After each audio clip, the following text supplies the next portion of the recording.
Welcome. My name is Chris Grothy, and I'm the founder of Life Holistic Coaching. Well, I'd like to just start off by saying thank you for taking time out of your schedule to engage this video and the material that comes with it.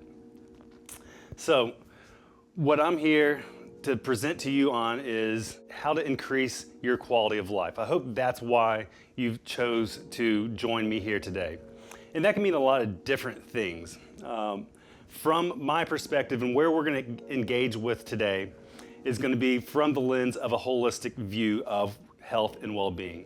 So that holistic view is going to be separate than just your normal allopathic symptom management type of perspective when it comes to your health, your well-being, your quality of life. So in taking that holistic view and prioritizing ourselves and our own well-being, I'd like to start off just by giving you a simple definition of what well-being is to me. So, well-being to me is a dynamic state where the equilibrium of an individual's personal, professional, relational, mental, emotional, and spiritual life has purpose and meaning. So, as you can see, that's a pretty all-encompassing definition. There isn't a whole lot of area of your life, of who you are, that is left out of that. So personal, professional, relational, mental, emotional, and spiritual. From this holistic perspective, I like to think of it as almost like a spider web. There isn't one aspect of our life that we can touch, or one aspect of our life that can become out of balance and doesn't affect the whole. So if we're out of balance in our relationships, then that's going to have an effect on our work life, our professional life. If we're out of balance mentally, that's going to affect us spiritually. So everything is interconnected, and taking that holistic approach is what we're going to be engaging with today. So my goal here is to give you my perspective, my framework that I use not only in my own personal life, with my friends, with my loved ones, with my family, and all the clients that I work with. I want to give you that overarching framework and perspective here in a way that is going to be really applicable to your life. So now that we have a simple definition of what well-being is and what we're going to be working to find harmony and balance within, I'm big on quotes, and I have another quote that kind of sums up everything that we're going to be doing here in this process. This is a quote from a book. It's called The Fourfold Path to Healing by Thomas Calvin and Sally Fallon. And that quote goes, "The human being is an incredible, wisdom-filled vehicle for the unfolding of the human spirit." So, I just love that quote to start with. And why I love that and why I like to start off with that quote is because I can break it down into two separate pieces that really encompass what we're going to be dealing with here, or how we're going to be engaging here. So first is, the human body is an incredible, wisdom-filled vehicle.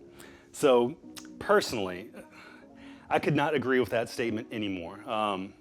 From my own life experience, what I've seen within myself and with folks that I've worked with family members, the capacity for the body, the human body, to heal itself, to adapt, is mind-boggling. And the biggest limiter that we have in our own personal lives when it comes to our own health and well-being is what's in our mind and the limits we put on ourselves. So recognizing that the human body is, to me, it is the most wonderful technology in all of the cosmos. It's a perfect balance of physicality and spirituality. And when we recognize this, when we address that, engage with that, then we unlock the full potential of what it means to actually be human, and as such, let our body heal itself or take care of itself. So that's the first part of this quote. The human body is an incredible, wisdom-filled vehicle. Now, the second part of this is for the unfolding of the human spirit. So I always begin just letting everyone know that I hope you believe this with me, but it's not mandatory that you do. But I believe that we're more than our physical bodies. And being more than just this physical body, there's a part of us that is eternal, that is here before this lifetime and will be here after this lifetime. And recognizing that and engaging that in our daily lives and seeing the challenges in life, seeing the obstacles, seeing the relationships, seeing everything that we get to participate in on a regular basis as an opportunity for our own growth and development, seeing things as opportunities and not challenges, not hardships, not in a negative light, then allows us to actually engage with and be our truest self. And I think that's what I want to share with you today. And how do we let our most authentic self as a human being fully express itself in physicality, in spirituality, in our mental aspects, our emotional aspects, in our relationships, in our businesses, in everything that we do? How do we become the most authentic versions of ourselves? And in doing so, how do we reclaim our health and well-being that is our natural birthright, and take away those limits that we actually put in on ourselves? This is my biggest passion, my biggest desire is to share this with you. And I'm just really, really excited to take this into the next step. And so we are gonna now start talking about the framework through which I view myself, my life, and this whole coaching process. And we will do that right after this little break.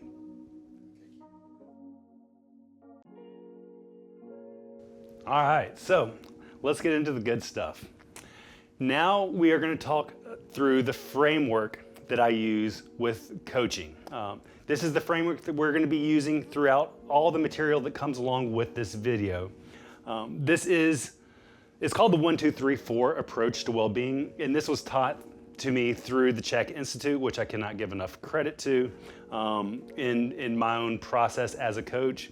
And this framework is going to be foundational to what we're going to be doing moving forward. However, this is probably the last time that you're ever going to see me talking about this framework. So the 1, 2, 3, 4 approach to well-being. First, we have 1, which is our 1 love. Then we have 2 forces, 3 choices, and then 4 pillars. So 1, 2, 3, 4.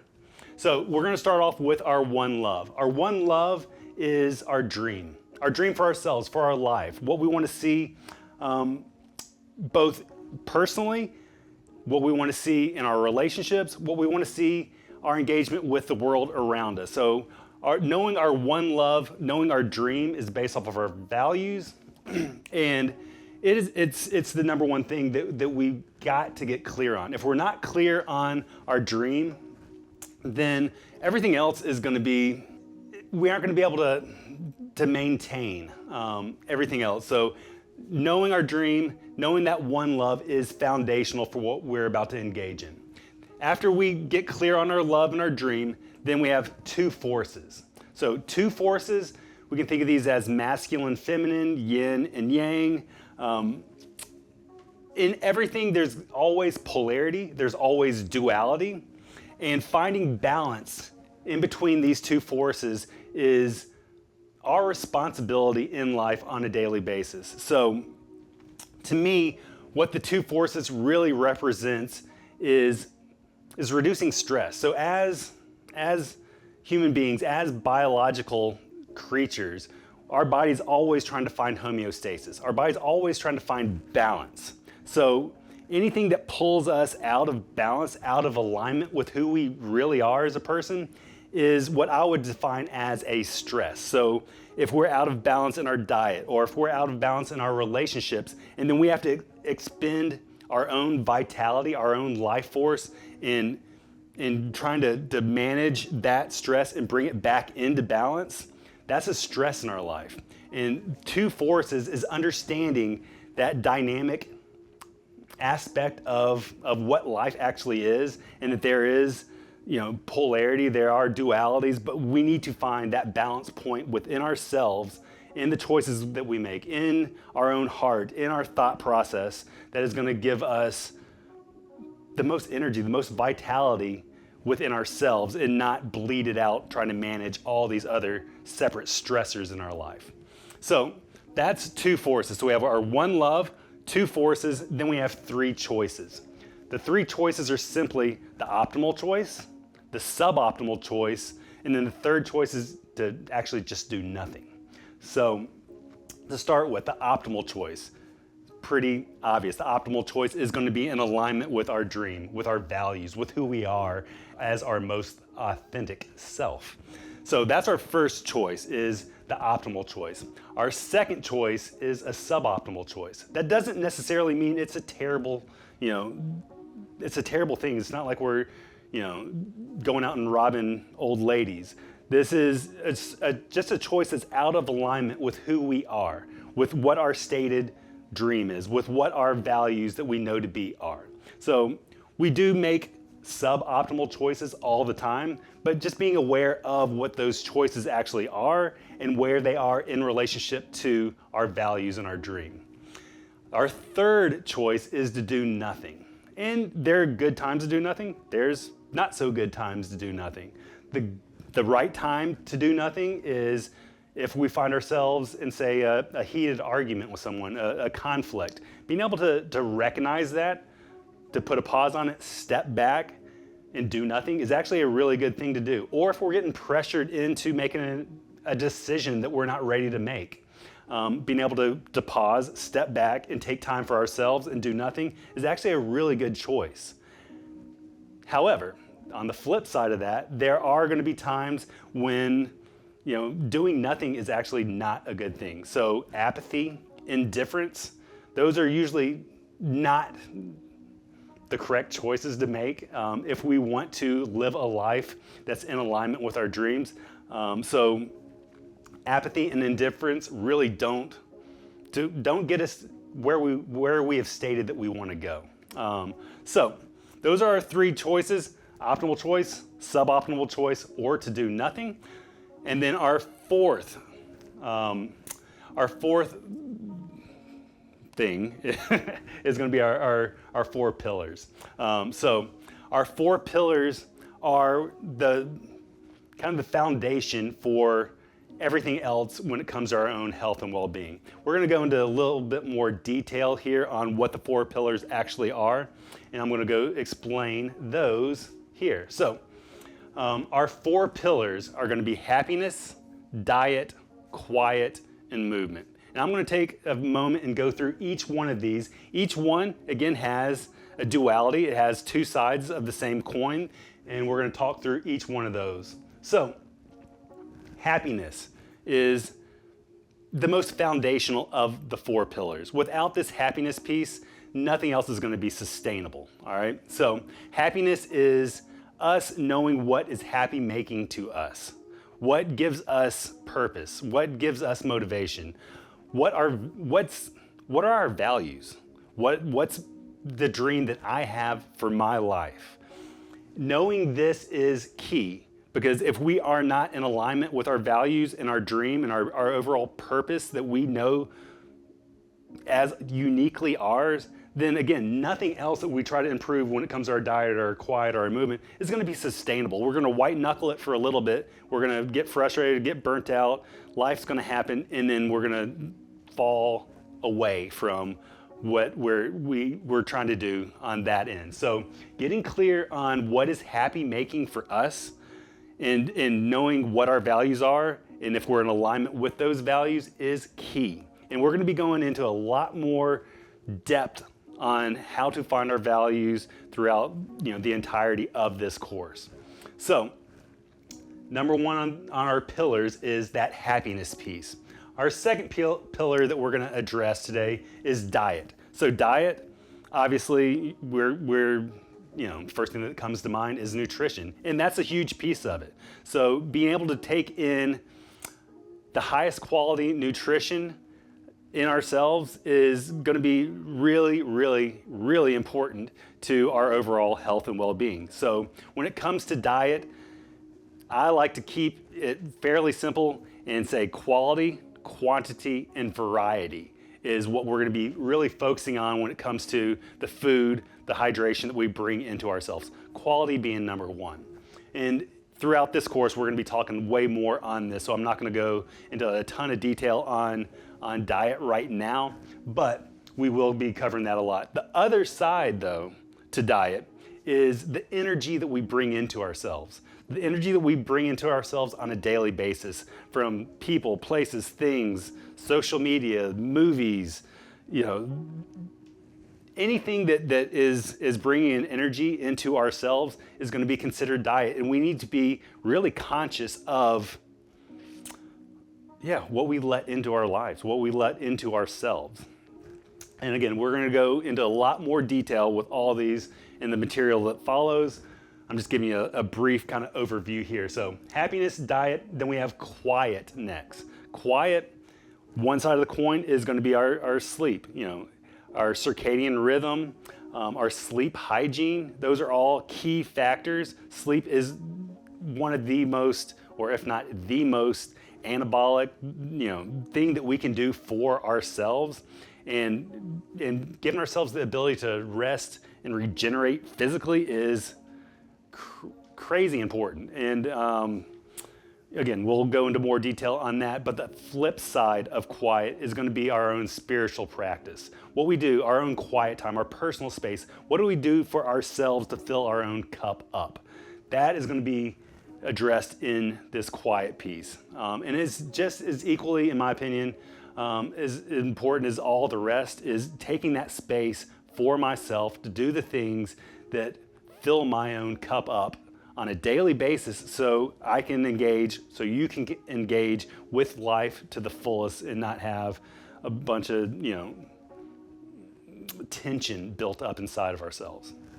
So happiness, diet, quiet, and our last pillar is going to be movement. Movement, obviously, it's the way that we move our body. So this could be exercise. So there's a couple different types of exercise. We have working in exercises and working out exercises. Most of us know what a working out exercise is.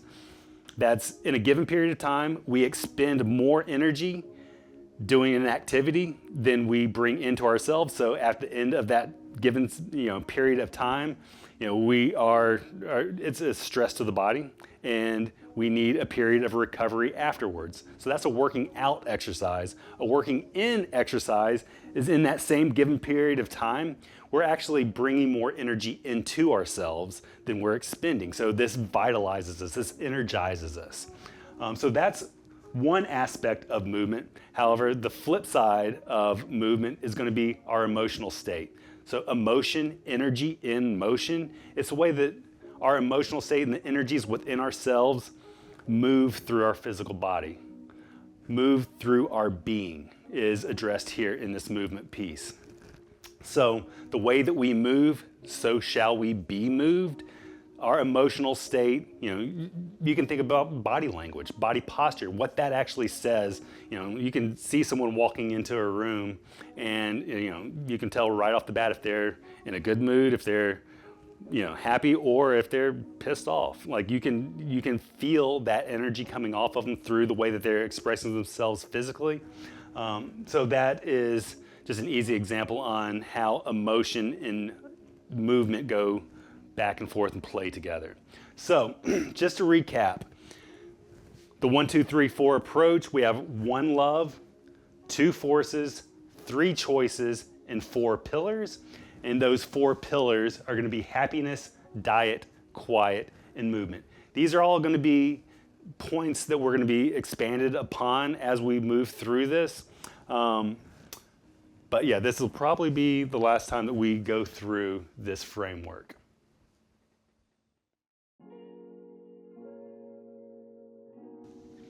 All right, so let's now get into some fun stuff.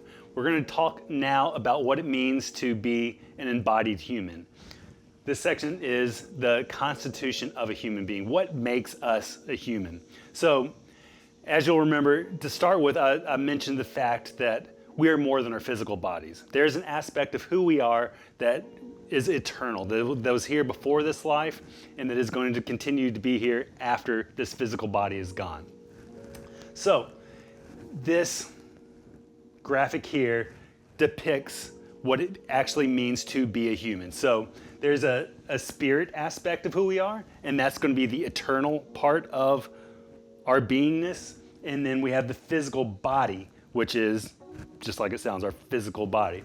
And when these two things come together, the physical body and then the spirit comes on top of it, then we have what this football shape, this Vesca Pisces, and that is going to be our soul. So, or what I refer to as our soul.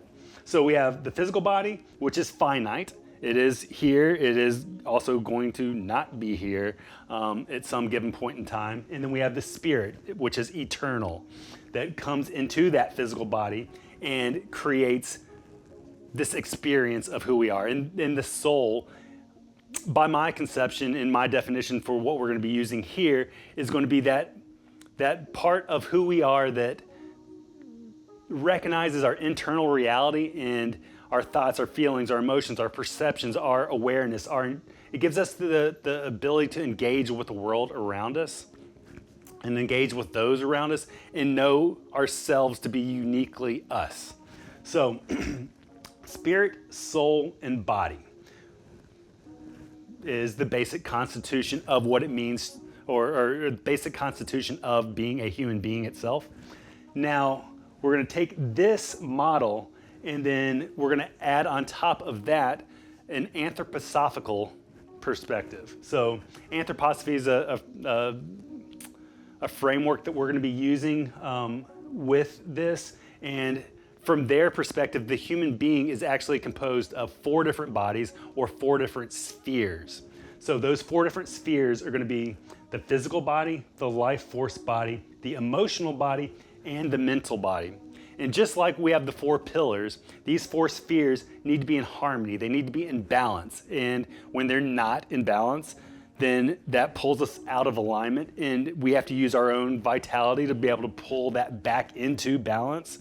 And that's just a stress in our life. So each one of these 4 bodies, or these 4 spheres, all interact with each other, and they all need to be balanced together. So the physical body is just our physical being. It's the periodic table. It's the elements that make us who we are.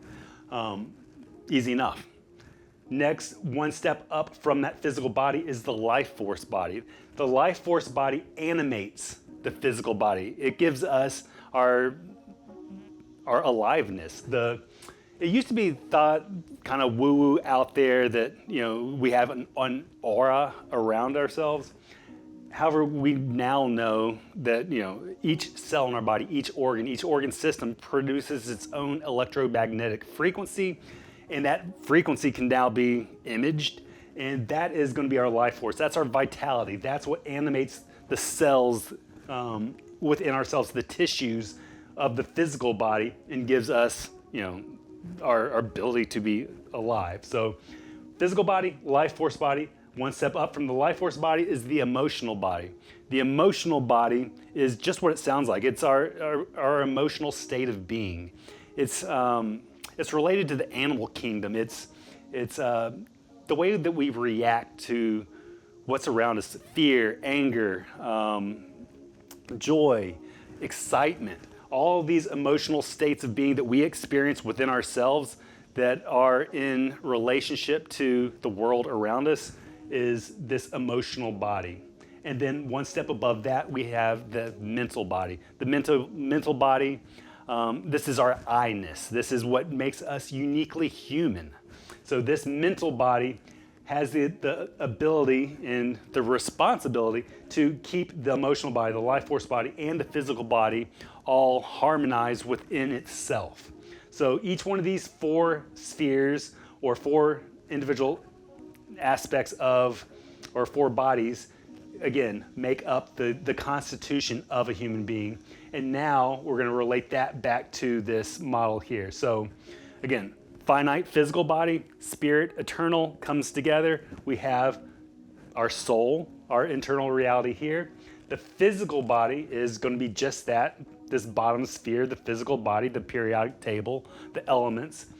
The life force body is going to be this colored in dot that's half in the body and then also in the soul, the bottom part of the spirit, and that's going to be able to animate who we are, give us life, and give us experience, vitality. Then we have the emotional body, which is this middle piece here, our experience of this external world that we live in, or this reality in which we live. And then we have the mental body, which is going to be this top sphere, this top colored in dot, half in the soul, half in the spirit. So this bottom half, of the mental body is where cognition is. That's where our thinking ability lies. This top part of the dot comes from the eternal. That's where intuition comes from. So what makes us mentally who we are, and it gives us the capacity to engage with the world around us and others around us, is this mental self has one part cognition, one part intuition. So that's one model here. And now I would like to show how this relates to the four pillars. So physical body is going to relate to diet. This life force body relates to quiet. Emotional body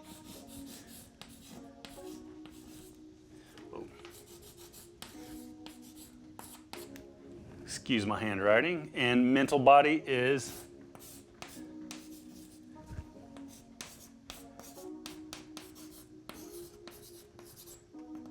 happiness.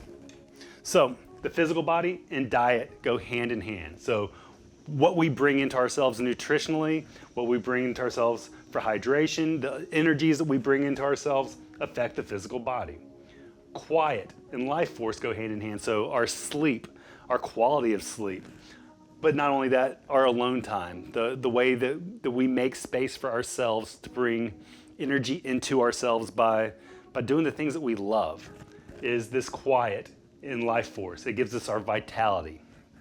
Movement, we already talked about. Emotion, energy in motion, movement, the way that we engage our body, the way that we move our body, the way that we react emotionally to the world in which we live, both go hand in hand together. And then we have happiness. Happiness and the mental body go together as well. So our dreams, our values, the way that we choose to engage the world, the way that the language we use to ourselves, to others around us, this all shapes all these other, the emotional, the life force, and the physical body, the movement, the quiet, the diet below it.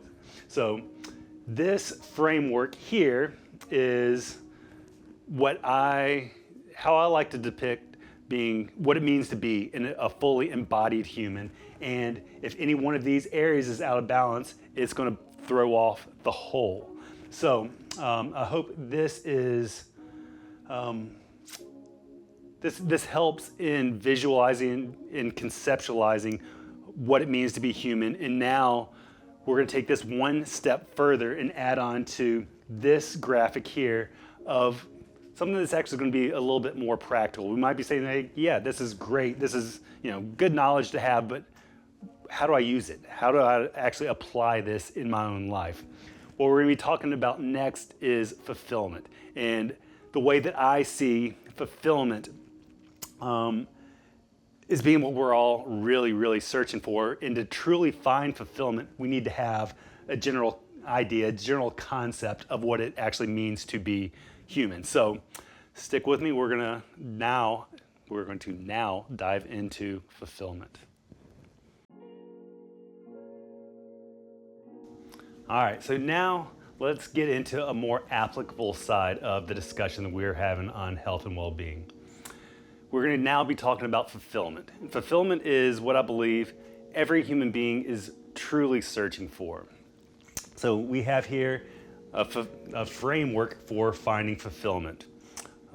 We'll start off with my definition of what fulfillment actually is. And it might be a little different than what you might think, what you might think it would be. So my definition of fulfillment is the godly state of duality.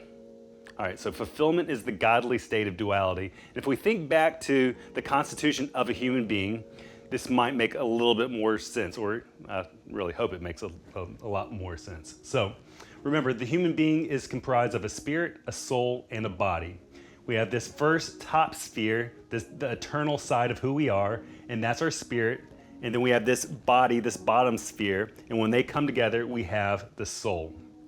So the eternal side of who we are and the finite side of who we are going to be this duality. And whenever these two bodies come together and find balance, we'll call that the godly state of the duality. And then that's where we're going to actually find fulfillment within our lives. Simple enough. Now let's actually start breaking those pieces down, where this is going to be something that we can take into ourselves and apply on a daily basis. So we'll start with this eternal side of who we are, the spirit. So we have this center point in the middle of this sphere, and we're going to call that our eternal self, our true self, whatever you want to call it. But that's who we are. And that's who, as coming into this life, into this body, this is who we are on the truest level. Our eternal self, our true self. This eternal self is guided by values. Values, by my definition, are going to be these intrinsic parts of ourselves that we've had since birth. These could be our introverted, extroverted, artistic, mathematic, the things that make us uniquely us, that have always been that way. I'm going to call these our values. And most everyone that knows me as the values guy. So I am very, very big, and you'll see through the material that you're going to work through after this video, there's a lot on values, and values are very, very important. And unfortunately, most people today are not clear on their values. You could probably walk up just about anyone that you know and ask them what their top 3 values are, and they're probably going to look at you like you're a bit crazy. And if they do have an answer, they're usually more goals than values. And we'll discuss that further in the material that's here to come. But for now, values is enough to be said there about it. It's one of the most important things that we need to be clear on within ourselves. And these values that we have are unique to us, and they come in with us from this eternal side, from this spirit, from this eternal self. So our eternal self is guided by values, and then it seeks expression, connection, and growth. So this eternal part of who we are is guided by our values and seeks expression, connection, and growth. It wants to express, it wants to show itself, it wants to be known, it wants to connect with others, and we're here to grow. So this is one part of this duality. Now we're going to take a look at the bottom, the body. The body's finite. The body is here, and at a certain point in time, it will no longer be here. It will return back to the earth. So this focal point, the center point of the body, I'm going to call the ego. You can also call it the persona, but the ego a lot of times gets a really bad rap. She's got such a big ego. His ego made him do this. Well, an unchecked ego can bring us out of balance, you might say. But ego is actually a really, really good thing. An ego is there to help me distinguish myself from you. The ego is there to help me find certainty, find safety, find consistency in life. And it's really not a bad thing. If left unchecked, it can be. But for now, we're just going to call that center point of the body, the ego. Also, there's the persona. The persona is the mask that we put on. I show up this way because I want to get this in that situation. When I'm around this person, if I act this way, then this will happen. That's the persona. And that's the ego kind of in play in a situational manner. So this ego is guided by an identity. So having an identity is, we all have identities. Whether you've clearly defined an identity for yourself or not, we all have identities. Trust me that the subconscious part of our mind knows who we are, what we like, how we dress, the way that we answer emails, text messages, all that kind of stuff is held within our subconscious mind, and it's an identity that we know to be us. So as with values, most people aren't really clear on what their values are, and that's a really, really important thing to do. Here also, most people aren't clear on an identity that they have for themselves. Most people have not created an identity for themselves. So this ego has created an identity and is guided by that identity. The ego also seeks importance. The ego wants to feel important. It wants to be a part. It wants to be in control. So now, if we look at this whole picture, we have this eternal part of who we are, the spirit, and then we have the body, the finite at the bottom. When they come together, you can see where there could be some harmony, but there's a lot of potential for incongruence here. So if we don't know what our values are, if we have not created a working identity for ourselves, if we're wanting to express ourselves, if we're looking to be important, there can be some incongruencies, some imbalances here. Now, every once in a while, we might find alignment where we're just, you have that feeling that we're in flow, that things are just the way they should be, and it just feels amazing.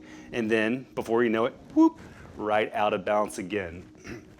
And that's most of us for our lives, going in and out, back and forth, in between balance and incongruency. So what I'm going to say is, at the heart of finding fulfillment within ourselves is going to be finding balance between these two aspects that make us who we are, the spirit and the body. And that is going to be by getting clear on our values, getting clear on our identity, and then bringing those two things into balance. When those two things are actually in balance, then, by my definition, we have a godly state of duality, and that's where true fulfillment lies. That's where we're going to find true fulfillment. So we are going to come back and talk through this a bit more here in a second. For right now, we're going to lay this on the table, and I want to talk about that identity piece a little bit further.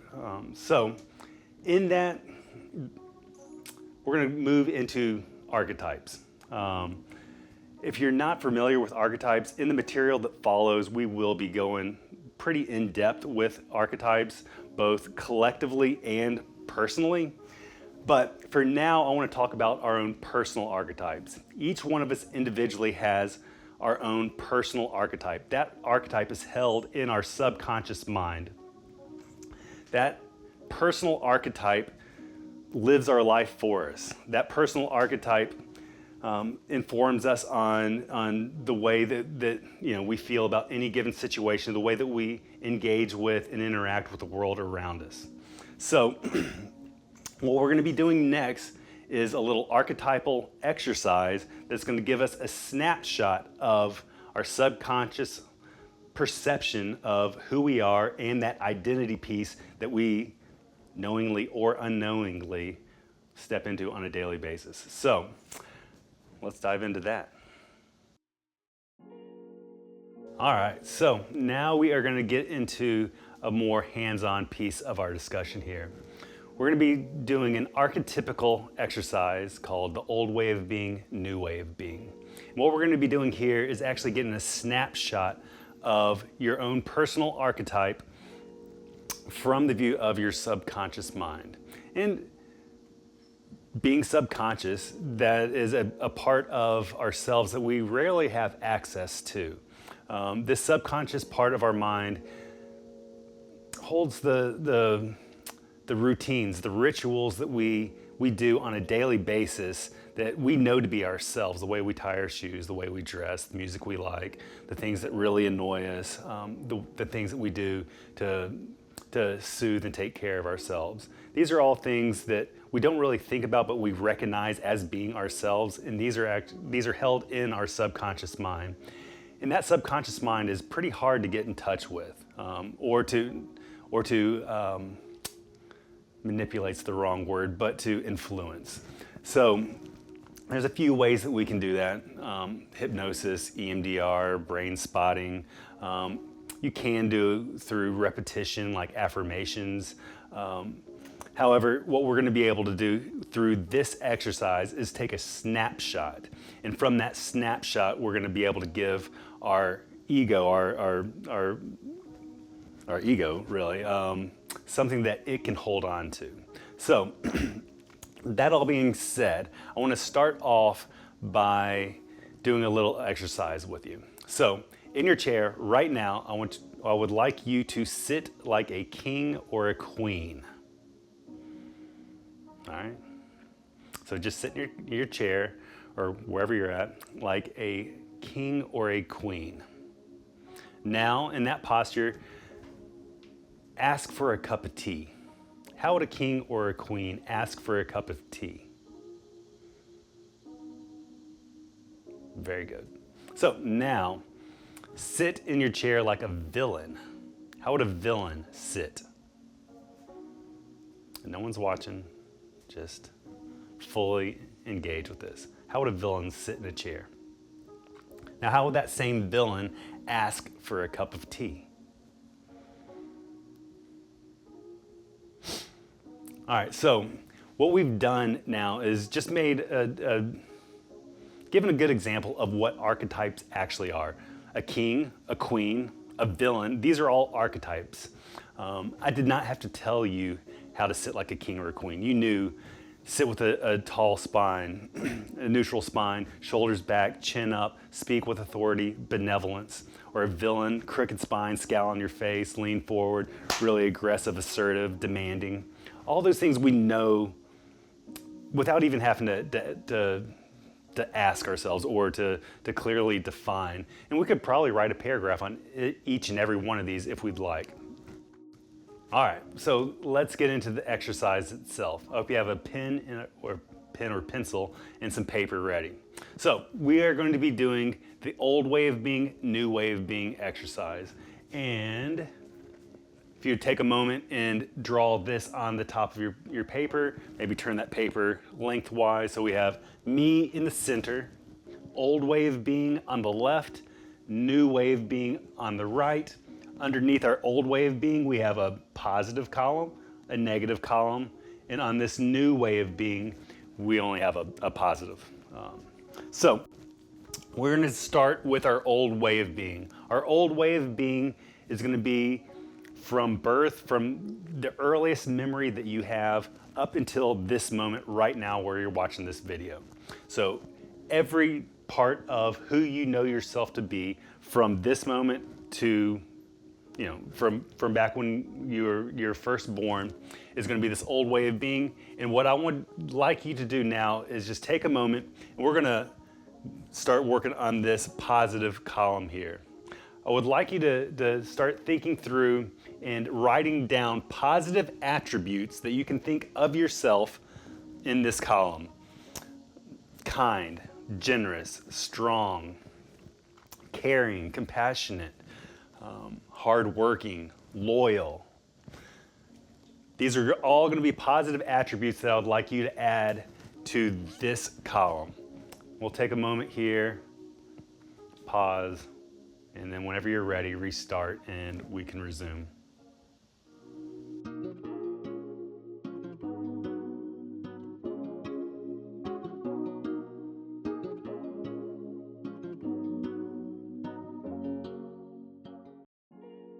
All right, so now that you have made a list of your positive attributes under your old way of being, you can probably guess where we're going to be going now. We're going to be moving over to the negative column.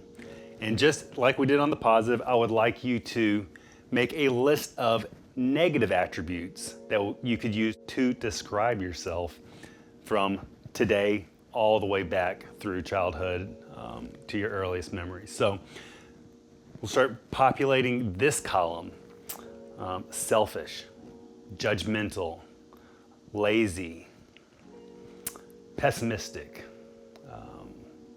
mean, angry, scared.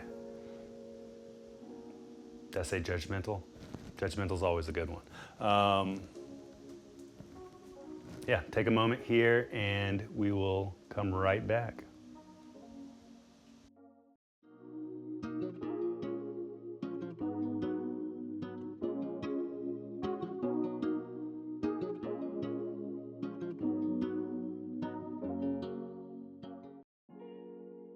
Congratulations. So now you have successfully made judgments on both positive and negative on yourself. So now what we're going to do is move from this old way of being over to the new way of being. So as you can see, we only have a positive column under the new way of being. And how we are going to populate this column is by taking these negative attributes that we've defined for ourselves under our old way of being and translating them into positive attributes for our new way of being. So I'd like you to think of an abacus, one of those slide scale mathematic things where you can take a bead from this side and slide it over. Or you can think of a horizontal like dimmer switch. And what we're going to do is take an attribute from this negative column and then translate it into a positive attribute here. And I would like you to not think of this as just making a list of antonyms. So if it's good here, I don't want bad here. I would like you to take this attribute and really feel into what the experience of that attribute feels like in the moment here, and then sliding it on that scale over here and seeing what that actually feels like. So we'll use the example of judgment or judgmental. If you had judgmental in this column under your negative, I want you to feel what judgmental feels like to you. To me, this is an experience of, I know I'm right. I've done the work, I've studied, I know the facts, and this is the way it is. Just listen to me, take my word, do what I say, judgmental here. Now, what does that feel like if I slide that over towards this positive column on the new way of being? To me, what that feels like is if I'm over here, judgmental, negative, and I slide over this way, I still know what I know. I still believe what I believe, and I still have the same opinion that I held on this side. However, instead of just being cut and dry and demanding and just telling you to follow what I say, I can be curious. I can engage you. I can ask, what's your opinion? What's your experience here? So, where I might have judgmental in this column, over here I might just put curious. And so I would like you to use that same method, that same technique for every attribute that you have underneath this negative column of old way of being, and populate this new column under the new way of being positive in the same manner.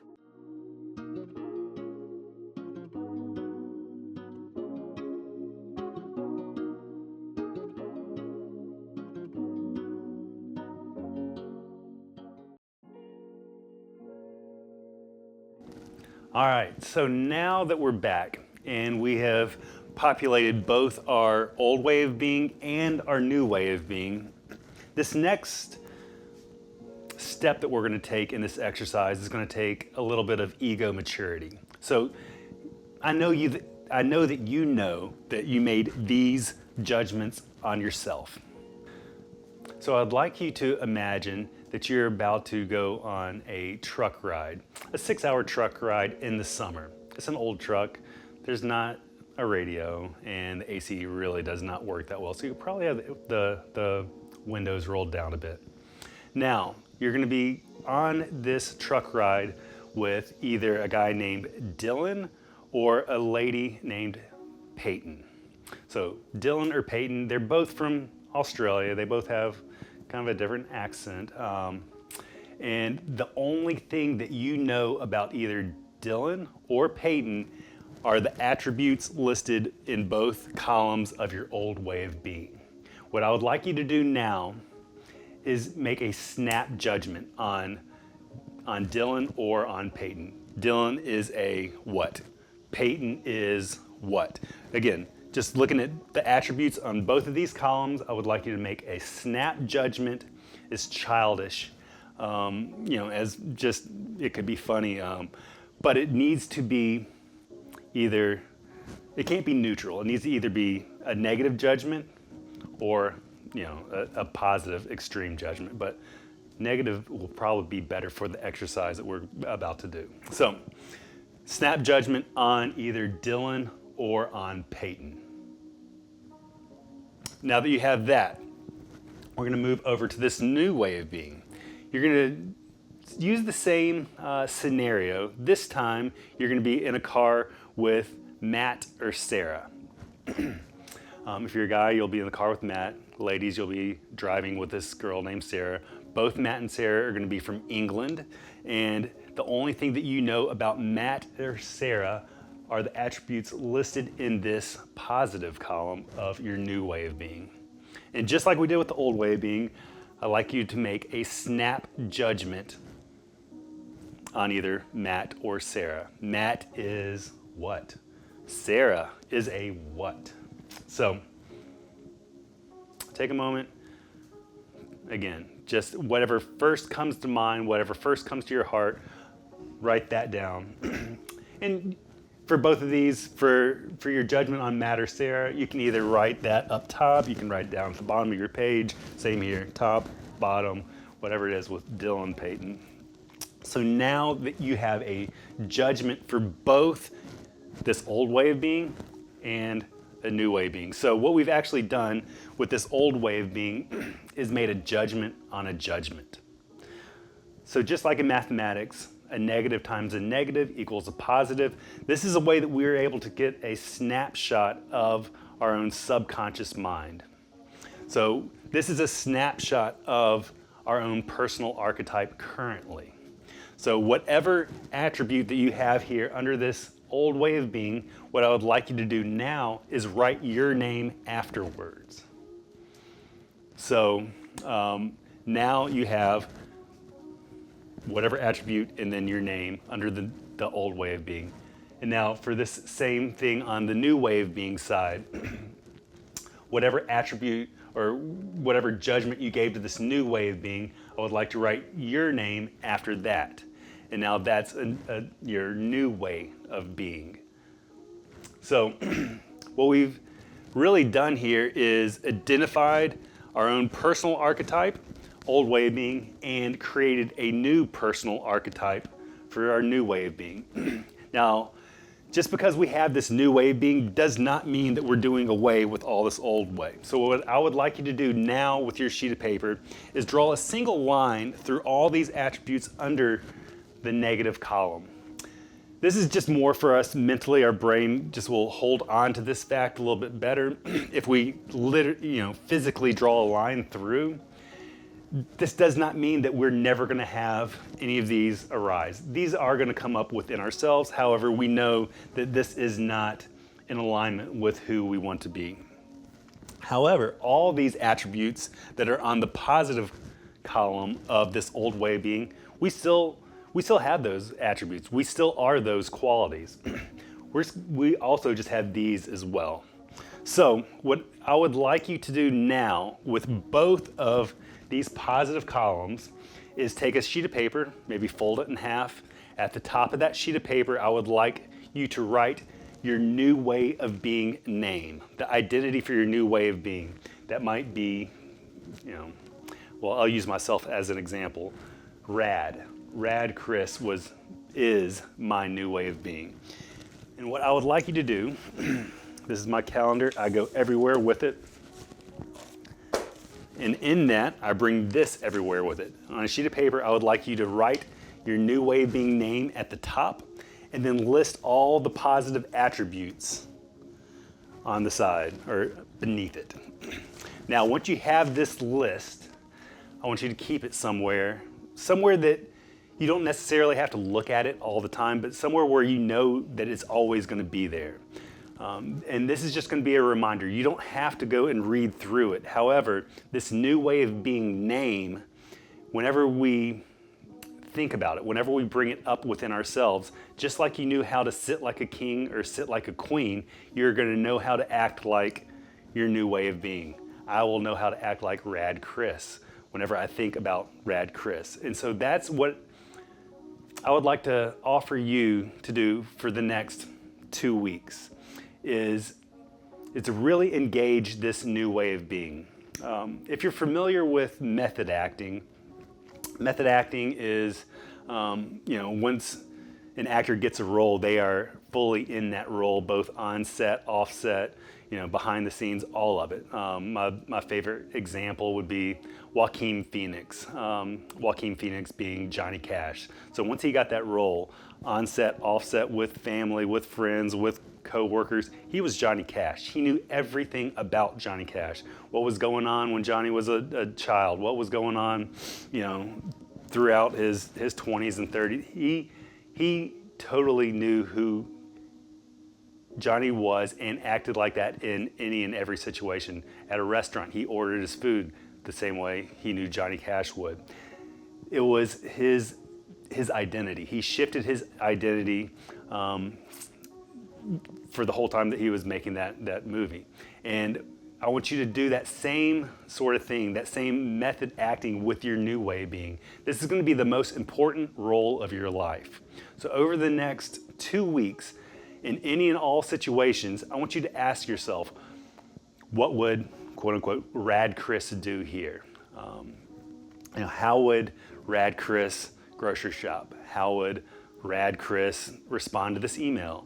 How would Rad Chris, have a nighttime snack? So any and all situations, I want you to ask yourself, what would your new way of being do? And in this, you're going to know how to respond the same way that new way of being would. So now that we have this new way of being with a whole list of positive attributes, we're going to now take that over and start looking at how this applies to our framework for finding fulfillment. And we're going to start bringing all of the content that we've been discussing up to this point on well-being into a nice package for us. So, all right, so now that we have our new way of being identity, we're going to begin to bring everything back full circle and paint a complete picture. So, fulfillment. We talked about fulfillment earlier and how that is the desire of all of us as human beings, to actually find fulfillment. It is not going to be, it isn't money, it isn't success, it isn't relationships, it isn't status, it isn't all those other external things that we're thinking of that is actually going to give us meaning and purpose and true fulfillment in life. Fulfillment comes from within, and now we're going to have a better set of tools that we can apply to actually find this fulfillment within ourselves. So we have this model that we used earlier: spirit, soul, body. And like we said, the spirit, that eternal self, is guided by values. However, most people have not taken the time to really get clear on what their values are. Then we have the body, the finite, and it's guided by the ego, or its center point is the ego, and it's guided by identity. So, and we talked about the incongruencies that can come with this model and how, there's a lot going on, and to actually find that balance, that godly state of duality, without really knowing an identity, our own personal identity and our values, it's going to be really tough. So with that last exercise, that new way of being, we created an identity. So that identity, those attributes that you have under your new way of being, that is something that your ego can hold on to. So that identity is something now that is going to be clearly defined. You know how to act as your new way of being. And with the material that comes along with this video, the manual, the workbook, and if you would just take all those positive attributes underneath your identity, we are going to come up with our values and get very, very clear on our values. And like I said, those attributes that are underneath your new way of being, as we're getting clear on our values, you're going to find that they line up. Like, I've never not had someone's positive attributes under their new way of being not match up with their own values. So now that we have values defined, now that we have an identity defined, we can bring those two things into balance. Whenever we bring those two things into balance, we found that godly state of duality. We found a way to find fulfillment within ourselves. So whenever we are acting in alignment, whenever we're making choices that are in alignment with that new way of being, we know that we are going to actually be able to engage life, to be ourselves in a way that will truly give us fulfillment. So once we find this godly state of duality and we've found fulfillment within ourselves, that center point is what I would like to call your center, or your heart center. And from that heart center, we want to be able to engage life and make decisions.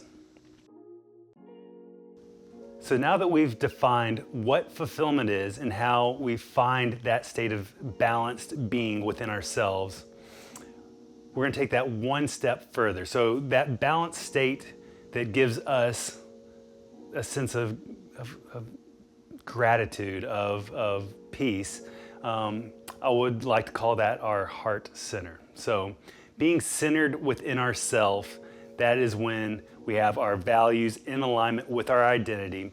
And from that state, we can actually find peace. So fulfillment is the godly state of duality. Once we have that godly state of duality, we're in our heart center. And from that heart-centered place, we can now find the godly state of singularity, which is peace. And peace is being okay with who we are, regardless of what's going on around ourselves. So here we go. Peace, the godly state of singularity. Once we have this heart center, once we know who we are, we have that identity that's in alignment with our values here and here, then we're able to live into our dream and really know our purpose and engage that purpose in life, in the world around us. So our heart center is when our values and our identity are in alignment, and our dreams and our purpose come right out of that. So peace, the godly state of singularity. So in closing, we've gone through the 1, 2, 3, 4 approach to well-being. We've talked through the 4 pillars of health. We've looked at what it means to be a human and defined the constitution of being a human. We've looked at fulfillment. We found our old way of being. We found a new way of being. We've applied that new way of being within the framework of fulfillment to find that balanced point. And then out of that balanced point, our heart center, we can actually find peace within ourselves. And that is my greatest desire with all of this, is that you would find your most authentic self, that center point within who you are, that we can find balance around all the other areas of life, so you can fully engage life and share this with others. That's my biggest desire, is to have the biggest knock-on, the biggest ripple effect going out into the world around us, and to make a change, to I mean, as cheesy as it sounds, to be the change that then impacts the culture in which we live, the world in which we live, and then from there we can really make a difference. So I would like to just thank you for taking the time to watch this video, to engage it, to Also, engage the material that comes with this, the manual and the book.